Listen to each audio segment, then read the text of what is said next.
Ny zoan'ny vehivavy efa iainantsika manamarika amin'izao fotoana izao dia ny famindranany zoam-pirenena amin'ny zanaka ateraka raha ohatra ka manambady olona hafarazana ilay vehivavy malagasy. Izay anisan'ny voalohany dia ny faharoa ihany koa ny amin'izao fotoana izao zany dia efa misy ny resaka fanabeazana izay ny vehivavy malagasy dia efa manana zo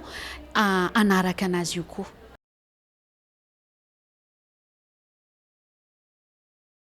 Ny fianarana satria raha amintsika malagasy dia ny lahilahy no tena alefa mianatra raha any ambanivohitra zany, fa ny tsara kokoa zany dia ny vehivavy no antoky ny tokantrano, vehivavy no antoky ny firenena, dia mba tsara kokoa angambany raha ohatra ka ny vehivavy ihany koa amporosiana ihany koa mba hianatra fa tsy hoe hanampy fotsiny ray aman-dreny.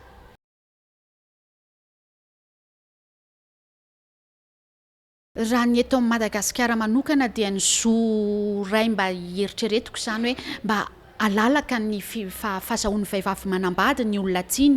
fa tsy ho terena foana zany, zavatra anankiray izay. Ary ny faharoa ihany koa ny mba tsy ho vehivavy na ankizivavy mbola kely dia efa hampanambadiana ihany koa satria io koa zany dia anisany anankiray mbola iainantsika amin'izao fotoana.